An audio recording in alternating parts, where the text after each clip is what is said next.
कहते हैं मंजिल उन्हीं को मिलती है जिनके सपनों में जान होती है।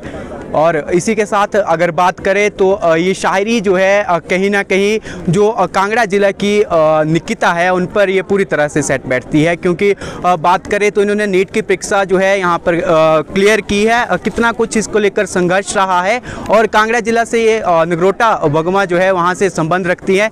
इनसे जानते हैं कि कितना संघर्ष जो है इन्हें जो है इस जो नीट की परीक्षा है इसमें लगा है। सबसे पहले आपका बहुत बहुत स्वागत है समाचार फर्स्ट में। कितना संघर्ष आप मानते हैं जो ये नीट की परीक्षा आपने क्लियर की है, कितनी मुसीबतें इसमें आई और किस किस ने साथ दिया? मैंने 2022 में नीट की परीक्षा दी थी, जिसको मैंने अपने पहले अटेम्प्ट में पास किया था। तो जैसे नीट अब नेशनल लेवल एग्ज़ाम है, डॉक्टर काफ़ी लोग सपना देखते हैं कि उनको डॉक्टर बनना है। हर साल कंपटीशन हर साल बढ़ ही रहा है, जिसमें सिर्फ 1% बच्चे हैं जो इसको क्वालिफाई करते हैं एंड मेडिकल कॉलेज में जाते हैं। तो संघर्ष तो बहुत है, परीक्षा पास करने में ही संघर्ष बहुत है। कब से आपने ये सपना देखा था कि आपको जो है डॉक्टर ही बनना है?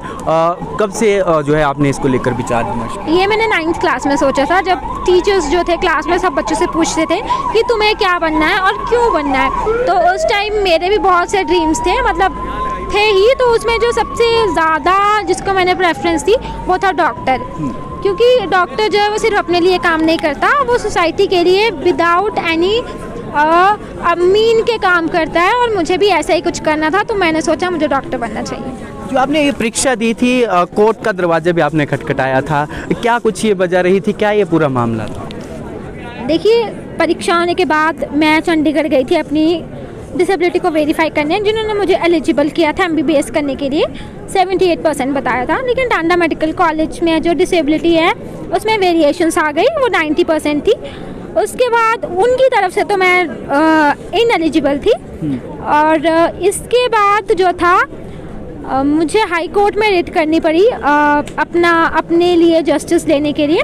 जब मैंने हाई कोर्ट में रिट की तो हाई कोर्ट ने मुझे चंडीगढ़ भेजा PGI में अपना दोबारा मेडिकल बनवाने के लिए। तो उन्होंने मेरा 78% मेडिकल बनवाया और बनाया, मतलब उन्होंने अपनी तरफ से बनाया और मुझे दोबारा एलिजिबल किया MBBS करने के लिए। जब ये सारा इंसिडेंस हो रहा था, क्या किसी से आपने सहायता मांगने की कोशिश नहीं की, या नेता से या फिर किसी और से? जब ये इंसिडेंस हुआ तो जो सबसे पहले जो व्यक्ति थे जिन्हें मैंने बताया था वो थे हमारे जो नगरोटा बगमा के MLA हैं RS वाली जी। उन्हें बताया, मतलब उन्होंने विदाउट एनी मीन मेरी हेल्प की थी। तब तो वो शायद MLA भी नहीं थे। उन्होंने मुझे मतलब इतना ज़्यादा सपोर्ट किया। उन्होंने अपना वकील मुझे करके दिया था, जिसने मेरी प्रेजेंटेशन बनवाई। मतलब गवर्नमेंट में भी उन्होंने कहा कि आपको ऐसे ऐसे करना, सब कुछ उन्होंने बताया। गवर्नमेंट में मैंने ट्राई किया, कोई रिस्पॉन्स नहीं आया। तो उसके बाद उन्होंने कहा कि तुम्हें हाई कोर्ट में रिट करनी पड़ेगी।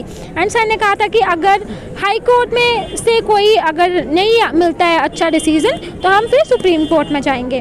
तो जब मैं गवर्नमेंट में ट्राई कर रही थी तो मेरी मम्मा को प्रोफेसर अजय श्रीवास्तव जी का नंबर मिला था, जो कि शिमला में एक उमंग फाउंडेशन के अध्यक्ष हैं।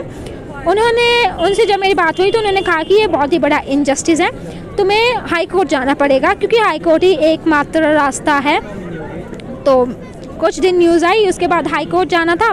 तो एक नंबर मुझे और मिला जिन्होंने मुझे वकील करके दिए थे, प्रोफेसर एडवोकेट संजीव भूषण, वो थे Debashish Bhattacharya sir. He is an activist, Hamirpur से है वो। उन्होंने मुझे इनके बारे में बताया। तो मेरे पापा अगले दिन शिमला आए थे, उन्होंने अपना सारा केस जो है वो सर को बता दिया था, एडवोकेट सर को। और शिमला में जो सारी हियरिंग है वो उन्होंने ही हैंडल की थी। इसके अलावा बात करें तो आपने डॉक्टर बनने का ही क्यों सोचा? आप किसी और चीज़ में जा सकती थी, सिविल सर्विसेज में जा सकती थी, एडवोकेट जा सकती थी, तो फिर ये ही क्यों? देखिए, मैंने जैसे कहा कि मेरी पहली प्रेफरेंस डॉक्टर बनना ही थी। और डॉक्टर भी सोसाइटी के लिए मतलब बहुत ही बड़ा काम करते हैं। किसी बीमार लोग को ठीक करना कोई आसान बात नहीं होती है। जब कोई ऑपरेशन करता है तो एक बंदे को एनेस्थीसिया देके फिर से ज़िंदा करना, उसको अपने पैरों पे चलना दोबारा उसको करना, तो वो बहुत ही बड़ी बात होती है। और मुझे एक ऐसी ही सेवा करनी थी लोगों की, तो मैंने सोचा मुझे डॉक्टर बनना है। चलिए बहुत बहुत धन्यवाद हमारे से धन्यवाद, बातचीत करने धन्यवाद। के लिए। तो ये थी हमारे साथ जो नीट की परीक्षा यहाँ पर जिन्होंने क्लियर की है और पहली हिमाचल प्रदेश की डॉक्टर ऑन व्हील चेयर बनने वाली हैं। 2028 में इनकी ये डिग्री कंप्लीट हो जाएगी। साथ ही उन्होंने जो है यहाँ पर यहाँ पर घटना हुई थी, जो इंसिडेंस हुआ था नीट की परीक्षा को लेकर, फिर उनको जो है हाई कोर्ट का दरवाज़ा भी खटखटाना पड़ा था। तो इसके लिए जो है इन्होंने सबका यहाँ पर धन्यवाद किया है जिन्होंने इस संबंध में जो है उनकी सहायता की है। खासकर जो नगरोटा के विधायक है RS वाली, उनका भी यहाँ पर धन्यवाद किया है कि जिस तरह से उनकी जो है यहाँ पर हेल्प की है। और पहली हिमाचल प्रदेश में ऐसी डॉक्टर ऑन व्हील होंगी जो कि यहाँ पर 2028 में निकल कर आएंगी। अब समाचार फर्स्ट के लिए शिमला से नीरज चोगरा की रिपोर्ट।